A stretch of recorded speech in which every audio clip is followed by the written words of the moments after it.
ಖಾಲಿ ಸೈಟ್ ಬಳಿ ಇಬ್ಬರು ಗಂಡ ಹೆಂಡತಿ ಕಾರ್ನಲ್ಲಿ ಮಾತನಾಡ್ತಾ ಇರುವಾಗ ಇಬ್ಬರು ಖದೀಮರು ಬಂದು ನವದಂಪತಿಗೆ ಚಾಕುವನ್ನ ತೋರಿಸಿ ಲಕ್ಷಾಂತರ ರೂಪಾಯಿ ಬೆಲೆ ಬಾಳುವಂತಹ ಬಂಗಾರದ ಚೈನ್ ಮತ್ತು ಹಣ ವಸೂಲಿ ಮಾಡಿಕೊಂಡ ಹೋಗಿರುವಂತಹ ಘಟನೆ ಹುಬ್ಬಳ್ಳಿಯಲ್ಲಿ ನಡೆದಿದೆ.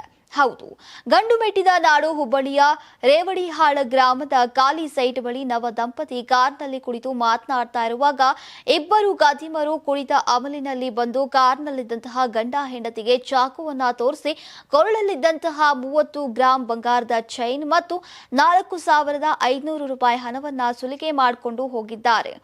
ಭಯಗೊಂಡಂತಹ ದಂಪತಿ ಹುಬ್ಬಳ್ಳಿ ಗ್ರಾಮೀಣ ಪೊಲೀಸ್ ಠಾಣೆಯಲ್ಲಿ ದೂರು ನೀಡಿದ್ರು. ಈ ಪ್ರಕರಣವನ್ನ ಬೆನ್ನತ್ತಿದ ಪೊಲೀಸರು ಇಬ್ಬರು ಆರೋಪಿಗಳನ್ನ ಅರೆಸ್ಟ್ ಮಾಡಿ ಬಂಗಾರದ ಚೈನ್ ಮತ್ತು ಹಣ, ಒಂದು ವಾಹನವನ್ನ ಜಪ್ತಿ ಮಾಡಿದ್ದಾರೆ.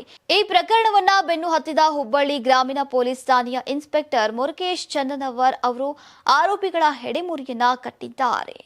Karnataka TV leader awards 2025 best MLA nomination Kittur Karnataka ವಿಭಾಗ ಬಸನಗೌಡ ಪಾಟೀಲ್ ಯತ್ನಾಳ್ ವಿಜಯಪುರ ಕ್ಷೇತ್ರ, ನಿಖಿಲ್ ಕತ್ತಿ ಹುಕ್ಕೇರಿ ಕ್ಷೇತ್ರ, ಚಂದು ಲಮಾಣಿ ಶಿರಹಟ್ಟಿ ಕ್ಷೇತ್ರ, ಕೋನಾರೆಡ್ಡಿ ನವಲಗುಂದ ಕ್ಷೇತ್ರ, ಗಣೇಶ ಹುಕ್ಕೇರಿ ಚಿಕ್ಕೋಡಿ ಸದಲಗ ಕ್ಷೇತ್ರ, ಅರವಿಂದ ಬೆಲ್ಲದ್ ಹುಬ್ಬಳ್ಳಿ ಧಾರವಾಡ ಪಶ್ಚಿಮ ಕ್ಷೇತ್ರ, ಅಶೋಕ್ ಪಟ್ಟಣ್ ರಾಮದುರ್ಗ ಕ್ಷೇತ್ರ, ಯಶವಂತ ರಾಯಗೌಡ ಪಾಟೀಲ್ ಇಂಡಿ ಕ್ಷೇತ್ರ, ಶ್ರೀನಿವಾಸ ಮಾನೆ ಹಾನಗಲ್ ಕ್ಷೇತ್ರ, ಸಿದ್ದು ಸವದಿ ತೇರದಾಳ ಕ್ಷೇತ್ರ, ಪ್ರಕಾಶ್ ಕೋಳಿವಾಡ ರಾಣೆಬೆನ್ನೂರು ಕ್ಷೇತ್ರ, ಭೀಮನಗೌಡ ದೇವರ ಹೆಪ್ಪರಗಿ ಕ್ಷೇತ್ರ.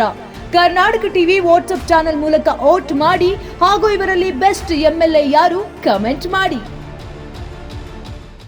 ನೀವು ಸಣ್ಣ ಆಗ್ಬೇಕಲ್ವಾ? ಅದು ಒಂದು ಉತ್ತಮ ಆಹಾರದಿಂದ ಸಣ್ಣ ಆಗ್ಬೇಕಲ್ವಾ? ಪ್ರತಿದಿನ ನಮ್ಮ ಜೀನಿ ಸ್ಲಿಮ್ ನ ಯೂಸ್ ಮಾಡಿ ಯಾವುದೇ ಸೈಡ್ ಎಫೆಕ್ಟ್ ಇಲ್ದಂಗೆ ನೀವು ಸಣ್ಣ ಆಗ್ತೀರಾ.